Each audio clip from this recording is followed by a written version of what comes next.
Le bilan il est hautement positif, d'autant que nous ne parlons plus des 13 régions politico-administratives.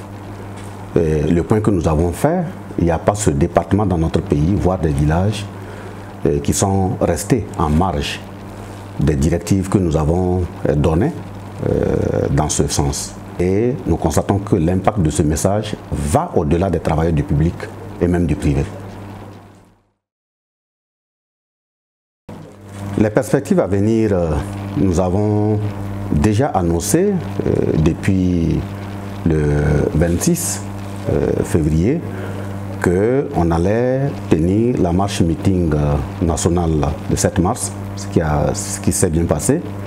Ensuite, il y a la grève générale qui ira du lundi 16 mars au vendredi 20 mars.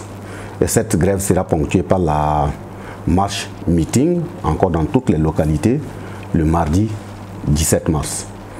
Dans le préavis de grève que nous avons transmis au chef de l'État, nous avons bien dit que si, jusqu'à la fin de ce mouvement, il n'y a pas une réponse conséquente par rapport aux préoccupations qui étaient soulevées, nous nous donnons le droit et même un devoir au niveau de l'état-major du mouvement syndical de prendre toutes les dispositions idoines allant dans le sens de faire satisfaire le contenu de cette plateforme. Justement, comme je vous l'ai dit, ces frappes chirurgicales, stratégiques et précises ont été appliquées sur l'ensemble du territoire.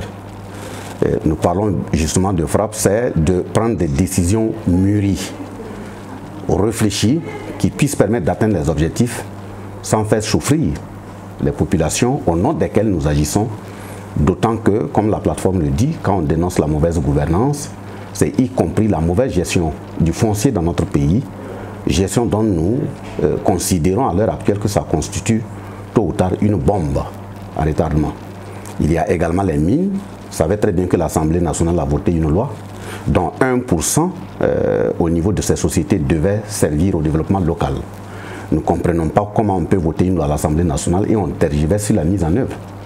Vous voyez que le pays qui est à 90% agricole, si nous n'attirons pas l'attention des gouvernants et exiger à ce que les lois soient respectées, ceux qui sont venus, ils sont venus pour faire du bénéfice. Ce n'est pas de la philanthropie, ce n'est pas des questions d'humeur.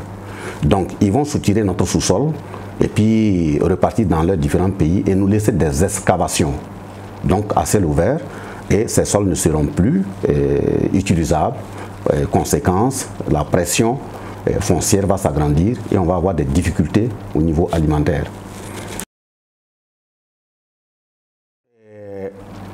Comme nous l'avons dit dans le préavis de grève, si jusqu'à la fin du mouvement, ça veut dire le vendredi 20 mars, le gouvernement ne nous tend pas une oreille attentive, nous allons développer d'autres mesures qui puissent permettre au gouvernement de venir véritablement et tendre une oreille attentive à nos préoccupations. Quand je dis une oreille attentive, je n'invite pas le gouvernement à de la théâtralisation. Les préoccupations que nous déposons devant le chef de l'État, c'est tellement sérieux que nous n'allons pas nous laisser utiliser comme des acteurs de théâtre. Donner l'impression que le gouvernement échange avec le mouvement syndical, transformer ces rencontres en des gros cimetières au niveau desquels viennent s'enterrer les préoccupations pressantes des populations, il n'est pas question. Vous avez vu la question des hydrocarbures, ils ont fait l'augmentation anarchique, ils ont même évoqué des questions d'efforts de guerre, et depuis cette période, est-ce que vous avez vu un gouvernement revenir là-dessus et faire un point? Ils ont également dit que chaque 3 mois, ils vont revoir le prix des hydrocarbures en fonction du prix du baril au niveau international. Aujourd'hui, le prix est en dessous de 50 $. Qu'est-ce qu'ils en font? Est-ce que c'est de l'exemplarité, ça? Par exemple, vous prenez une mesure et vous dites que les manifestations de grande envergure, ainsi de suite, ne doivent pas se faire. Les marchés ont-ils été fermés? Les gens ne se rencontrent pas au marché. Les écoles, les universités, les gens ne s'y rencontrent pas. Donc il faut qu'on arrête les fanfaronnades. Un mal, quand il vient, s'il est véritablement un mal, qu'on le combatte de façon sérieuse. Et puis ces maladies opportunistes causées par des virus et autres là, généralement ça vient avoir de l'efficacité sur des corps déjà affaiblis. Mais qu'est-ce qui affaiblit les corps? C'est la misère. Il faut dire aussi dans nos pays, ce qui frappe et tue les populations, c'est la corona-misère, même pas le coronavirus. Un corps bien portant, le virus n'a rien à y faire. S'il rentre, il sort. Le ministre porte-parole du gouvernement, voilà. Ce n'est pas nous qui continuons les manifestations, voilà. Ce truc, il a dit quoi hier? Il a dit que ce sont les manifestations soumises à autorisation qui sont interdites. Non, ce n'est pas nous qui continuons, d'autant que nos manifestations ne sont pas soumises à autorisation. L'article 7 de la loi 2297 du 21 octobre 1997 dit qu'on écrit une correspondance d'information à l'autorité administrative. Ce n'est pas nous qui le disons. C'est une lettre d'information, ce n'est pas une lettre de demande d'autorisation. Par conséquent, conformément à ces dires, nous, ça ne nous concerne pas. Quand on dit ça ne nous concerne pas, ce n'est pas du je m'en foutisme, il faut que ce soit aussi clair. Nous sommes matures et nous avons dit qu'au sein du mouvement syndical, il y a des grandes organisations syndicales sur le front de la santé. Je prends le cas du SYNCHA, qui vont de brancardier jusqu'au professeur d'université. Vous croyez que nous sommes autant immatures et à réunir des gens sans un minimum de précautions? Nous savons aussi prendre des précautions. Il ne faudrait pas que le mal qui vienne pour frapper un peuple soit utilisé pour cacher une incapacité ou une incompétence notoire. Ce n'est pas ça qui va les sauver.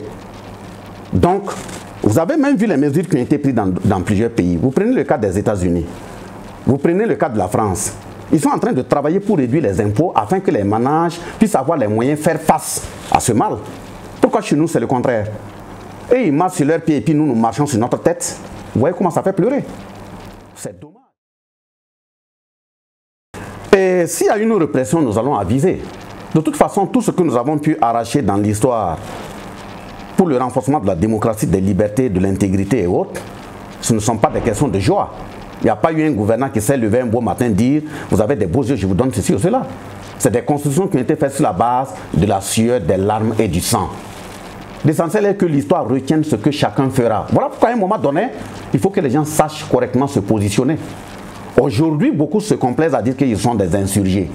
Comment un insurgé peut aller voter une loi pour dire à partir d'aujourd'hui, si quelqu'un parle d'insurrection ou a des aspects à aller vers une insurrection, il sera jugé et emprisonné. Ça, c'est quel type d'insurgé, cela? Comment quelqu'un peut se dire qu'il est un insurgé et puis ce pourquoi des gens ont accepté de donner leur vie en tant que, j'allais dire, martyrs qui sont couchés dans des cimetières?